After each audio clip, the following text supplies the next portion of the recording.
చాలా very brilliant ఇది sir. అంటే సాహసం కూడా. బట్ మీరు చాయిస్‌గా అన్నీ చేయాలని అనుకున్నారా? లేక మీ బిడ్డ కాబట్టి ఆ సినిమా? లేక అలా అమరిపోయాయా అన్నీ? కాదండి. నా బిడ్డ కాబట్టే ఇది నా ఫిల్ము. నేను కథ చేస్తున్నాను. నేను స్క్రీన్ ప్లే చేస్తున్నాను. నేను మ్యూజిక్ చేస్తున్నాను. నేను సంగీతం చేస్తున్నాను. హ్మ్.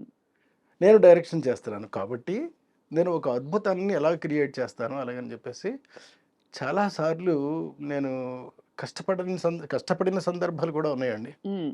ఉదాహరణకి మీకు చెప్తాను. హ్మ్.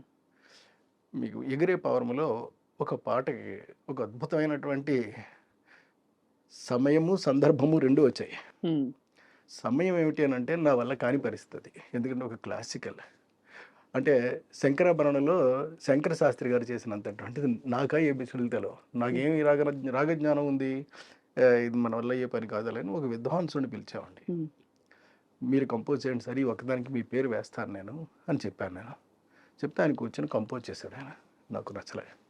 హ్మ్. ఇది కాదులే అని. మొత్తం మా యూనిట్‌కే నచ్చలేదండి. హ్మ్. లేదు సార్ మీరే కూర్చొని చేసేయండి సార్ అని. అప్పుడు సరే అయితేనే అలాగని నేను ఒక రూమ్‌లో కూర్చొనండి హ్మ్. ఒకటి ఆలోచిస్తూ చేశానండి. ఆ చేసిన పాట మీకు చెప్తానండి. హ్మ్. బ్రహ్మలు గురు బ్రహ్మలు గానామృత ఋషిం ఋషివరులు ఏదో అలా మంచి సంగీతం మంచి లిరిక్ ఉంటదండి. హ్మ్. అది వేటూరి గారు రాశారు. వేటూరి గారు హ్మ్. రాశారండి. అద్భుతంగా రాశారండి. అలా పుట్టింది ఆ పాట. అది అంటే అలాగా కొన్ని పాటలు పుడుతుంటాయండి. అంటే హ్మ్. చాలా క్లిష్టమైనటువంటి పరిస్థితుల్లో పుడతాయి. హ్మ్. ఉదాహరణకి మీకు 'అబ్బని కమ్మని దెబ్బ' హ్మ్. అని ఉంది గదా! హ్మ్. ఇది ఏ రాగంలో చేశాడా అనంటే 'శివరంజని' రాగంలో చేశాడండి అది. అవును. కరెక్ట్. మీకు తెలుసు గదా! హ్మ్. 'శివరంజని' రాగాన్ని నేను వంట పట్టించుకోనండి. 'శివరంజని' రాగంలో మనం కూడా చేయాలి అలాగని చేశాను నేను. 'శివరంజని' రాగంలోనే చేశాను పాట. హ్మ్. ఆ! ఆ పాట టాప్ హీరోలదండి. హ్మ్. అందులోను ఒక్కసారి ఒక్కసారి వద్దకొస్తా వద్దకొచ్చి ముద్దులిచ్చి ఉద్ధరిస్తా అరె తక ఝిం తక ధిమిన డక్కల నడుములో అంటూ ఉంటుందండి ఆ పాట. ఆ! అంటే ఒరిజినల్ ఏది కూడా నేను ఆహ్, నేను అసలు ఆహ్, అంటే నేను ఇన్‌స్పైర్ అవుతానే తప్ప నేను దేన్ని కూడా చెప్పనండి. హ్మ్. ఆ ఒరిజినల్‌గా ఉన్నది ఏది మాత్రం వాడను నేను. హ్మ్. చాలా అంటే మీకెంత ఎంజాయ్ చేస్తున్నారు మీ సంగీతం అంటే అమ్మో! సంగీతమే ఈ ఎంజాయ్ ఎందుకు చేస్తున్నారు. రేపు రాబోయే సినిమాకి అప్పుడే ఆల్రెడీ అన్ని ట్యూన్స్ చేసేసానండి. ఓహ్! మీరే ఆ! చేసారు. ఆ! సో, ఏమేమి చేశాను. చేయబోతున్నారు సార్? రాబోయే సినిమా గురించి చెప్పండి. Before we go back into your నాకెన్ని సినిమాల గురించి రా ఎన్ని విషయాలు అడగాలో. రాబోయే సినిమాలో హ్మ్. నేను టోటల్‌గా మ్యూజిక్ అంతా చేసేసానండి. కంప్లీట్‌గా hmm. Everything every bit hmm. Complete ready అండి. హ్మ్. ఇంక్లూడింగ్ రీ రికార్డింగ్‌తో సహా కంప్లీట్ అయిపోయిందండి. ఐ యామ్ వెయిటింగ్ టు వినిపించడానికి. మేక్ ద ఫిల్మ్ అండి. హ్మ్. Make the film. ఇది ఎలాంటి థీమ్ కథాంశం తీసుకున్నారు సార్ ఈ కొత్త సినిమా? అంటే నా సినిమాలో కథాంశం చెప్పడం కొంచెం కష్టమేనండి. హ్మ్. మరి అంటే మీరైతే చెప్పేస్తారేమో ఎందుకంటే ఇది జోనర్ అలాగేనండి. సింపుల్‌గా ఇది జోనర్ అని చెప్పేస్తారండి. హ్మ్. కానీ నేను అలా చెప్పలేను ఖచ్చితంగా. పోనీ ఎందుకంటే ఆ! ఇప్పుడున్నటువంటి నేటివిటీలో ఇప్పుడున్నటువంటి దాంట్లో ఒక కథ జరుగుతా ఉంటదండి. ఒక అద్భుతాలు క్రియేట్ చేస్తూ ఉంటారు వాళ్ళు. హ్మ్. Advanced about of the knowledge is the cinema అండి. సినిమా పేరే బహుశా 90% ద నాలెడ్జ్ అని పెడతారండి. 'The knowledge.' హ్మ్. హ్మ్. The knowledge. క్లెన్స్‌డ్ ఫిల్మ్స్ అలాగనేది నా బ్యానర్ పేరండి. హుహు. అంటే కొత్తగా ఒక బ్యానర్ పెడదాం అలాగని. క్లెన్స్‌డ్ ఫిల్మ్స్ అనంటే దాని అర్థం శుద్ధి చేయబడిన శుద్ధి అని. చేయబడ్డ అదే క్లెన్స్డ్ ఫిల్మ్స్. పైగా ఏదో భగవంతుడి దయ వల్ల నా నుంచి వచ్చే సినిమాలు కూడా మీరన్నీ క్లీన్ సినిమాలే. మీరు క్లీన్ క్లీన్ సినిమాలే సినిమాలకి ఉంటాయండి. Care of address. ఆ! హాయిగా సార్ ఈ మధ్య మామూలుగా యూ సర్టిఫికేట్ సినిమాలకెళ్ళినా ఎక్కడో యూ బై ఏ ఏదో ఒకటిచ్చినా, పక్కన కూర్చొని ఎక్కడో అక్కడ కొంచెం ఇబ్బంది పడి, కొంచెం ఉంటాయండి. బాత్రూమ్‌కెళ్ళిరమ్మా అని హ్మ్. పిల్లల్ని పంపించడం. హ్మ్. అలాంటి సినిమాలు కామన్ అయిపోయాయి. అలా ఉంటాయి. లేకపోతే ఆ! ఒక భయంకరమైన బ్రహ్మ పదార్థాన్ని చూసి, ఆ! జీర్ణం కాని ఒక విషయం తిన్నట్టు ఫీలింగ్ కలుగుతోంది. అవును. సో, దీనికి ఏంటి సార్ కారణం? మీరెలా చూస్తారు యాస్ కంప్లీట్‌లీ డిఫరెంట్ అప్రోచ్ ఉన్న ఫిల్మ్ మేకర్‌గా? అప్రోచ్ ఉన్నటువంటి ఫిల్మ్ మేకర్‌గా చెప్పమంటే మాత్రం టోటల్‌గా నేను సినిమాని నేను మిగతా వాళ్ళు ఆలోచించేటటువంటి దృష్టిలో ఆలోచించనండి. ఎక్కడ అబ్సర్డిటీ ఉండకూడదు ఫస్ట్ పాయింట్. ఎక్కడ డబుల్ మీనింగ్ డైలాగ్ ఉండకూడదు హ్మ్. Second point. ఆఖరికి పైవిట చెంగు తొలగినప్పటికీ కూడా దాన్ని కట్ చెప్పి నేను కూడా చెప్పనండి వాళ్ళకి ఆర్టిస్ట్‌కి అండి. పక్కన ఉన్నటువంటి కో డైరెక్టర్, అసిస్టెంట్ డైరెక్టర్ వాళ్ళకి వెళ్ళి చెప్తాను అడిగితే వాళ్ళు చెప్తారండి. హ్మ్. అమ్మ కొంచెం విట అని. "ఆ! అలాగే, అలాగే, అలాగే." అలాగే తీస్తాను సినిమాలు. హ్మ్. చాలా గ్రేట్ సార్. ఎలా నిలదొక్కుకున్నారని. బికాజ్ ఎస్పెషల్లీ మీరొచ్చిన ఎరా కూడా అసలు పాటల్లోనే భయంకరమైన అంటే నా బూతు, నా బూతు, నా నా బూతు నార్మల్. నా లెక్క ఏమిటనంటేనండి, చాలా మంచి సినిమా. ఇప్పుడు నా నుంచి క్లెన్జ్డ్ ఫిల్మ్సే వస్తాయి తప్ప, మామూలు ఫిల్మ్స్ రావు. బూత్ మరి సినిమాలు రావు.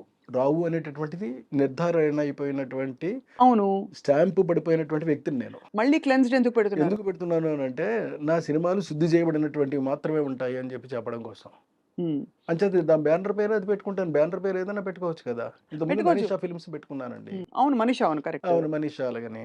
ఇప్పుడు 'మనీషా' బదులు 'క్లెన్జ్డ్ ఫిల్మ్స్' అని పెడతానండి. ఈ మధ్య సినిమాలు చూస్తే ఏమనిపించింది సార్? ఈ ఈ ఈ ఈ గత 10 ఏళ్లలో వచ్చిన చాలా పెద్ద సినిమాలు, చిన్న అంటే సినిమాలు, ఈ మధ్య మధ్య సినిమాలు. ఏదో ఒక సినిమా చాలా గొప్పగా ఉంది అని చెప్పారండి. చాలా బావుందట. అమ్మమ్మ! అయ్య బాబోయ్! అలాగని చెప్పేసి. నిజమేమో అనుకుని పరిగెత్తుకొని వెళ్లి చూసానండి. ఇంటర్వెల్ వరకు చూసేటప్పటికి నాకు నమస్కారం పెట్టేసి వచ్చేసానండి. ఆ సినిమా పేరొద్దు. పేరొద్దు. వద్దు. పెద్ద సినిమానా సార్ అది? కాదండి. చిన్న సినిమా అది. హ్మ్. పెద్ద సినిమాలన్నీ కూడా ఈ మధ్య ఆడడం లేదు గదా! కాదు ఈ మధ్య చాలా పెద్ద పెద్ద సినిమాలొచ్చాయి కదా సార్. హ్మ్. అంటే మనకి ఒక కొన్ని కొత్త ట్రెండ్స్, కొత్త ఏం చెప్పాలి స్టైలులొచ్చేసాయి. ఇప్పుడు ఒకటి వి హావ్ 'మిస్టర్ బచ్చన్' ఏదో ఒకటి సినిమా ఒకటొచ్చిందండి. పాపం అవును. 'రవితేజ' చేశాడు. కష్టపడి చేశాడు అందులోను. అవును. అతను క్యారెక్టర్ వరకు బావుందట అది. ఆ తర్వాత విలన్ ఏదో చేశాడట. అది విలన్ బావుందట. కానీ చూడదగినటువంటి సినిమా కాదు అని చెప్పారన్న. అని చెప్పి మానేసాను వెళ్ళడం. వెళ్ళేది. మీకు చెప్పారా సార్ అలా అని? ఇష్టమని. అంటే మీరంటే దానిలో ఉండే అశ్లీలత దానివల్ల లేకపోతే బోర్ కొడుతుందనా? ఏం మరండి సరిగ్గా తీయలేదనా? వద్దని బోర్ కొడుతుందనే మెయిన్‌గానండి. వేరే ఏం గాదు. హ్మ్. మీరెలా ఫీల్ అవుతారు? అంటే హాల్లోకెళ్తారు సినిమా హాల్లోకి. సడెన్‌గా అంటే హాల్లోకెళ్ళిన తర్వాత ఇమ్మీడియేట్‌గానండి ఫోర్త్ మినిట్ కల్లా హ్మ్. ఆడియన్స్‌ని లాక్ చేయగలగాలండి ఫస్ట్ పాయింట్. ఇది స్క్రీన్ ప్లేలో చెప్తున్నటువంటి మొదటి సూత్రం ఇది. హ్మ్. ఫోర్త్ మినిట్‌కి. ఒకవేళ ఫోర్త్ మినిట్ వల్ల మీ వల్ల అవ్వలేదు అనుకోండి. అట్‌లీస్ట్ సెవెంత్ మినిట్ కదా వరకు ఓపిక ఉంటదండి. ఆ తర్వాత ఉండదు వాళ్ళకి ఆడియన్స్‌కి. హుహు. సో, సెవెంత్ మినిట్ లోపలన్నా వేసేయాలండి. హ్మ్. ఫోర్త్ మినిట్ లోపల వేసేయగలగాలండి హ్మ్. మాత్ర. ఓహో! ఈ ఈ ఈ ఈ ఇటువైపు తీసుకెళ్తున్నాడు కథలో. ఇగో ఈ సస్పెన్స్ మొదలైపోయింది. హ్మ్. ఇక్కడి నుంచి ఇంకేముంటది? ఇక్కడి నుంచి ఏముంటది? ఇక్కడి నుంచి ఏముంటది? ఇలాంటి ఫీలింగ్ ఆడియన్స్‌కి రావాలండి క్లియర్‌గా. హ్మ్. అలా వచ్చినప్పుడు మాత్రం అదే సినిమా అవుద్దండి. అది boredom and creativity aspect sir. But అది కాకుండా అశ్లీలత గాని, ఒక ఐటెమ్ సాంగ్ గాని, లేదు ఇంకేమన్నా అవాంఛనీయ మీ మీ ప్రకారం నాన్ క్లెన్స్డ్ సన్నివేశాలొచ్చినప్పుడు కృష్ణారెడ్డి గారు ఏం జేస్తారు థియేటర్‌లో? నేను మామూలుగా చూస్తాను అంతేనండి. చూసేసి పాపం అట్లా చేశారు. ఆహా! పాపం చేశారు చాలా బావుందట. ఆహా! చేశారు పాపం ఇబ్బందిగా ఉందట. ఇలాంటిది ఆలోచిస్తానే తప్ప అంతకు మించి నేను చూడడం మానేయనండి. చూస్తాను. చూసి తెలుసుకోవాలి గదా నేను. అవును. నేర్చుకోవాలి గదా! ఓహో! ఏది మంచో, ఏది చెడో తెలుసుకోవాలి అంటే మంచి, చెడు 2 తెలుసుకోవాలి గదటండి. హ్మ్. హ్మ్. అంచేత చెడు తెలుసుకొని ఇది మనకి యాంగిల్ కాదు. హ్మ్. దీన్ని పక్కకు పెట్టేద్దాం. హ్మ్. మంచి మాత్రమే మనం చెప్దాము. హ్మ్. ఈ మధ్యొచ్చిన చాలా పెద్ద బీభత్సమైన సినిమాలు. 'కేజీఎఫ్' హ్మ్. సరే 'పుష్ప' హ్మ్. సరే కాకుండా మనకి 'ట్రిపుల్ ఆర్' హ్మ్. అంతకుముందు సరే 'బాహుబలి' బట్ ఇప్పుడు మొన్న 'కల్కి.' ఇలాంటి భారీ సినిమాల మీద మీ అభిప్రాయం ఏంటి? ఎందుకంటే మీరు తెలుగుదనం, తెలుగు సెన్సిబిలిటీసు ఇంట్లో తెలుగు కుటుంబాలు హ్మ్. వారిని ఉద్దేశించి తీసిన మీ సినిమాలు ఒకవైపు. ఆ ఎరా తర్వాత వస్తున్నప్పుడు ఈ పాన్ ఇండియా సినిమాలు. డబ్బింగ్ స్టైల్ డైలాగులు. సో, వీటన్నిటిని చూసినప్పుడు అంటే బాగా డార్క్ సెన్సిబిలిటీసు. ఒక కక్ష, ఒక 10 చావులు, నరికేయడాలు ఇవి. ఈ 'సలార్' ఇంక్లూడెడ్ ఈ లిస్ట్‌లో. What do you feel sir as a completely different film maker? When the film is quite interesting and if it engaging the audience, it's a successful film అండి. ఇంతే చూస్తాను నేను. అంతే. హ్మ్. హ్మ్. 'సలార్' సినిమా ఉంది మీకు. It's an engaged whatever the way it may be. But it's an engaged. Engaged still maintaining the spirit, momentum. The yeah! Momentum is maintaining అండి. అది ఇంపార్టెంట్ అది. హ్మ్. అది ఎందులో ఉంటదో ఆ సినిమా అల్లా హిట్ అవుద్దండి. హ్మ్. హ్మ్. ఇది నా నమ్మకం అండి. నా నమ్మకమే కాదు ఇది నిజం ఇది. హ్మ్. ఈ నమ్మకాన్ని మీరు బహుశా ఈ 7 మినిట్స్, 4 మినిట్స్ ప్రిన్సిపల్ చెప్పారు కదా సార్. మీ సినిమాలన్నిట్లో మీరు పాటించారా? యెస్. 100% పాటించారండి. అందుకే అంత పెద్ద పెద్ద అంత మీకు ప్రతి మీకు సినిమా మీ చూడండి సార్ మీకు లిస్ట్. ప్రతి సినిమాల్లోనూ కూడా మీకు ఈ టెంపో ఉంటదండి. హ్మ్. టెంపో లేకుండా ఎక్కడ ఏది ఉండదండి. అది వీలైనంత వరకు సెకండ్ మినిట్‌లోనో, థర్డ్ మినిట్‌లోనో ఏసేస్తానండి మాత్ర. హ్మ్. వేసేస్తా. ఒక ఉదాహరణ ఏమైనా చెప్పండి సార్. 'రాజేంద్రుడు గజేంద్రుడు' లేకపోతే 'మాయలోడు' మీ ఇష్టం. హ్మ్. మీకు అతడే ఒక 'రాజేంద్రుడు గజేంద్రుడు' తీసుకుందామండి. హ్మ్. మొదటి సినిమా గదా! అందులో ఏనుగుకి మొదటిసారి గుమ్మడి గారు వెన్నపూస పెడతాడు. ఇంకోటి పెడతాడు, ఇంకోటి పెడతారు. తర్వాత దాన్ని చంపేస్తారు. హ్మ్. అక్కడి నుంచి మొదలవుద్దండి. ఆ ఏనుగు ఎళ్లి ఇంకొకడు దొరుకుద్ది. అంటే మళ్ళీ పగ తీర్చుకోవడం కాదండి. హ్మ్. ఇంకొకడు దొరుకుద్ది. అది లాటరీలో. హ్మ్. అక్కడి నుంచి మొదలవుద్ది కథ. కదా! చూడండి అంటే ఫోర్త్ మినిట్ లోపలే మనం ఆడియన్స్‌ని ఎంగేజ్ చేయగలిగినటువంటి టెంపోని క్రియేట్ చేసి పెట్టేస్తే కరెక్ట్. డెఫినిట్‌గా చూస్తారండి. మీకు ఇదే కాదు మీకు ఇంక్లూడింగ్ 'శుభలగ్నం', మీరు 'మావి చిగురు'. అసలు 'శుభలగ్నం' ఏమి సినిమా సార్ అసలు. అంటే మొగుడిని ₹1,00,00,000 అమ్ముకోవడం అనేటటువంటిది మామూలు విషయం అండి అది. అవును. అంటే మామూలుగా మన మ మ యాక్చువల్‌గా it's a film on SB account అండి. హ్మ్. అంటే ఒక వ్యక్తికి తన యొక్క సంపాదనలో గనక తను ఆ జీవితం గనక గడపగలిగితే హ్మ్. మొగుడిని నమ్ముకోవాల్సిన అవసరం లేదు. హ్మ్. అందులో మొగుడు నమ్ముద్ది కాబట్టి చెప్తున్నానండి మీకు. అవునవునవునవును సార్. 'జగపతి అంటే బాబు' గారు. ఎస్‌బీ అకౌంట్ అనే దాని మీద మెయింటెనెన్స్ అనేటటువంటిది చేయగలిగితే ఎవరికైనా సరే ఇప్పుడు కొంతమందికి రూ. 2,000 వస్తాయండి. హ్మ్. మీకు తెలీదండి కొంతమందికి రూ. 1,000 ఇచ్చేవాళ్ళు ఉన్నారు పాపం. హ్మ్. కానీ ఏ భార్యలు అత్యాశగా ఉంటారా సార్ మరి? ఉండకూడదండి అక్కడ. అదే ఉండకూడదన్నది మీ ఆ! పాయింట్. అంటే ఉండకూడదన్నదే పాయింట్ అక్కడ. అదెక్కడైనా నిజ జీవితంలో ఏమన్నా చూసారా మీరు? అంటే వేరే వాళ్ళ జీవితాల్లో జరిగినవి that you wanted to tell that story. ఆహా! లేదండి. లేదండి. అనుకోకుండా అలా అంటే అంత డ్రామా బిల్డ్ చేయగలిగారు ఆ! దానిలో. అవునండి. ఒకటే అనగలుగుతాను సార్. ఏమిటో, ఏమిటో ఏమిటో ఆ! అది. మరి అంటే అట్లా పెర్ఫార్మెన్సెస్ గాని, వాళ్ళు గాని ఆర్టిస్టులందరూ కూడా ఇమిడిపోవాలి ఆ సినిమాలోనండి. అందుకే ఆర్టిస్టులు బాగా పెద్దవాళ్ళంటే పెద్ద ఆర్టిస్టులు తీసుకొచ్చి మనం ఇన్వాల్వ్ చేసేయకూడదండి. కానీ మీరు చేసారు కదా సార్ అక్కడ. అయినా కూడా మీరు అంటే బాలకృష్ణ గారు రీజనబుల్. అహా!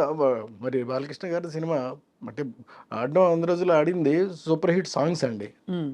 ఆ! అయినప్పటికీ కూడా కొంచెం అటు ఇటుగానే వెళ్ళిందది. హ్మ్. హ్మ్. హ్మ్. హ్మ్. 'వజ్రం' సినిమా హ్మ్. అది it's not an hit film. It's a flop film. హ్మ్. మీకప్పుడే అంటే ఫ్లాప్ అన్నీ ఒప్పేసుకుంటారా అప్పుడే వెంటనే వర్కౌట్ కానివి? ఒప్పేసుకుంటానండి. అంతే. అంతే. ఏవండి ఈ వన్స్ మంత్ నుంచి బయటకొచ్చేసిన తర్వాత అండి హ్మ్. అది ఇంక మనకి థర్డ్ సినిమాయే అది. హ్మ్. హ్మ్. అంచేత ఒప్పేసుకోవడమే. హ్మ్.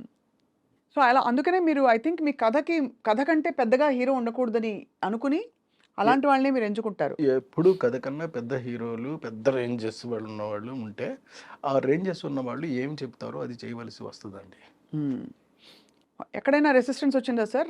'రాజేంద్ర ప్రసాద్' గారున్నారు. 'జగపతి బాబు' గారున్నారు. లేదండి. ఎక్కడ రాలేదు. ఎక్కడ ఎక్కడ మీకు ఎక్కడ ఎక్కడ ఎక్కడ ఇబ్బంది? అసలు ఎక్కడ ఏ సినిమాలోను ఇంక్లూడింగ్ బాలకృష్ణ యాక్ట్ చేసిన సినిమాలు కూడా అసలు ఎప్పుడు హ్మ్. అందులో ఏదైనా ఒకవేళ మనకు 100 రోజులు ఆడినా గాని సరిగ్గా ఆడలేదేమో అని గనక అనిపిస్తే, హ్మ్. అది నా తప్పే అయ్యుంటది తప్ప ఆయన తప్పు మాత్రం కాదండి. హ్మ్. ఓపెన్‌గా చెప్తానది.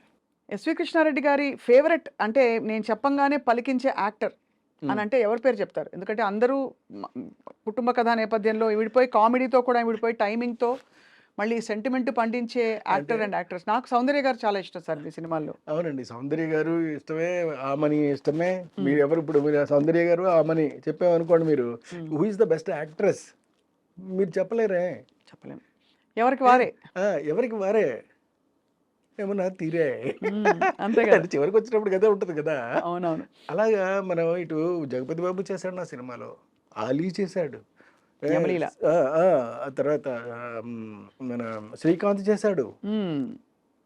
ఇంతమంది చేసినటువంటి సినిమాలలో ప్రతి దాంట్లోనూ కూడా సినిమాయే పండింది తప్ప అంటే ఆ కంటెంట్ చూసి జనం యెస్ శభాస్ రే కృష్ణారెడ్డి అన్నారే తప్ప ఎవరు ఒక్కళ్ళు కూడా ఆ! వేలెత్తి చూపించలా. వేలెత్తి చూపెట్టలేదండి. హ్మ్.